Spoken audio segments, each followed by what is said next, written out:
Assalamualaikum warahmatullahi wabarakatuh. Salam guru penggerak, tergerak, bergerak, dan menggerakkan. Saya Suryana, calon guru penggerak Angkatan 9 Kabupaten Konawe Selatan, akan memaparkan kesimpulan dan refleksi dari pemikiran Ki Hajar Dewantara pada modul 1.1 koneksi antar materi. Saya akan mulai dengan 3 pertanyaan pematik. Yang pertama, apa yang Anda percaya tentang murid dan pembelajaran di kelas sebelum Anda mempelajari modul 1.1?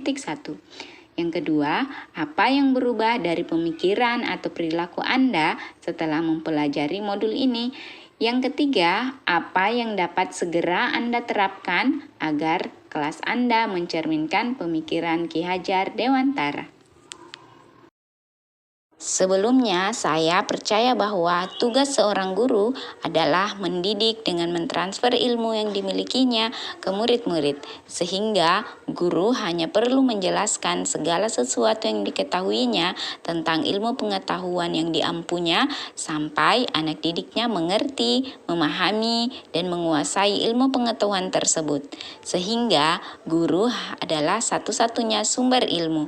Olehnya itu, metode teacher center adalah cara efektif untuk mentransfer ilmu terhadap murid. Saya juga merasa bahwa kelas yang efektif dan kondusif adalah kelas yang aman, tenang, murid-murid diam mendengarkan dan menulis apa yang disampaikan guru dan akan bersuara atau menjawab jika gurunya bertanya. Kelas seperti ini adalah kelas yang diharapkan, di mana murid fokus dengan pelajarannya. Sebelumnya juga, saya berpendapat bahwa mengajar dengan satu metode pembelajaran saja sudah dapat membuat semua murid mengerti dan memahami pembelajaran yang guru sampaikan di kelas. Saya cenderung menyamaratakan semua kemampuan murid dalam menyerap pembelajaran, tanpa memperhatikan kebutuhan dan cara belajar yang cocok pada setiap murid.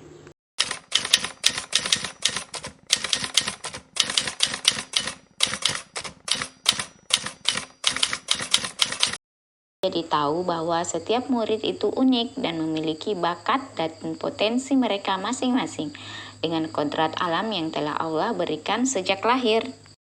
Saya juga semakin memahami bahwa tugas guru bukan hanya mentransfer ilmu, tetapi menuntun agar setiap siswa dapat bertumbuh sesuai kodrat alamnya dan berkembang sesuai kodrat zamannya. Selain itu, guru ternyata juga harus menjadi fasilitator dalam proses pembelajaran dan murid adalah subjek pembelajaran, bukan objek pembelajaran, sehingga mereka memiliki kebebasan dalam berekspresi, mengemukakan pendapat dan menuangkan ide-ide kreatif mereka dalam berinovasi sesuai model pembelajaran dan media yang tepat. Murid juga dapat memperoleh ilmu dari berbagai sumber karena ilmu pengetahuan tidak hanya bersumber pada guru.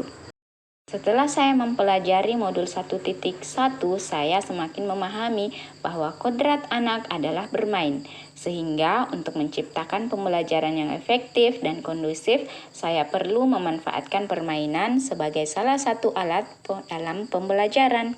Saya juga jadi tahu bahwa belajar sambil bermain dapat membantu anak memelihara imajinasinya, melatih anak dalam pemecahan masalah, memberikan anak rasa petualangan, serta banyak lagi kemampuan-kemampuan lainnya.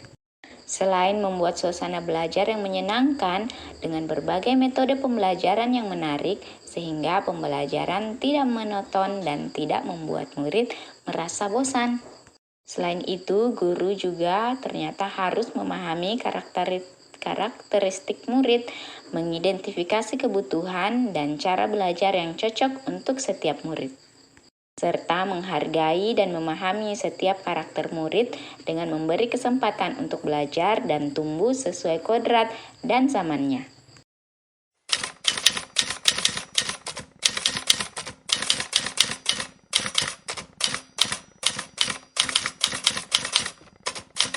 Yang Yang dapat saya terapkan dalam pembelajaran di kelas yaitu yang pertama, mengidentifikasi gaya belajar, potensi, dan bakat yang dimiliki oleh murid sesuai dengan kodrat keadaan mereka. Yang kedua, merancang pembelajaran yang interaktif yang berorientasi pada murid sesuai dengan metode student center. Yang ketiga, menciptakan suasana belajar yang rileks dan menyenangkan yang mengkolaborasikan pembelajaran dengan permainan, cerita, dan lagu. Sebagai guru, saya harus selalu meningkatkan kompetensi dengan terus belajar agar pembelajaran di kelas semakin variatif yang disesuaikan dengan kodrat zaman. Saya berharap bisa mengimplementasikan semboyan Ki Hajar Dewantara, yaitu Ingarse Suntulodo, Ing Madya Mangunkarsa, dan Tuturi Handayani. Saya juga berharap bisa menjadi teladan yang baik dan dapat menjadi guru idola bagi murid-murid saya yang senantiasa menginspirasi ke arah yang lebih baik.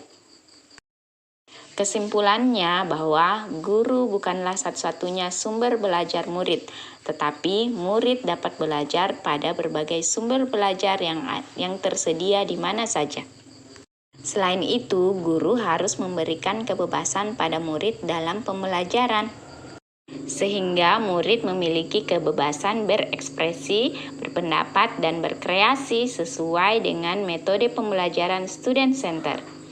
Guru juga harus mampu menciptakan pembelajaran yang interaktif, menyenangkan, yang sesuai dengan kodrat yang telah dimiliki murid sejak lahir, agar nantinya murid dapat mencapai keselamatan dan kebahagiaan yang setinggi-tingginya, sehingga mampu menciptakan kehidupan yang harmonis dalam kehidupan bermasyarakat. Sekian dan terima kasih. Salam bahagia Bapak Ibu guru hebat. Wassalamualaikum warahmatullahi wabarakatuh.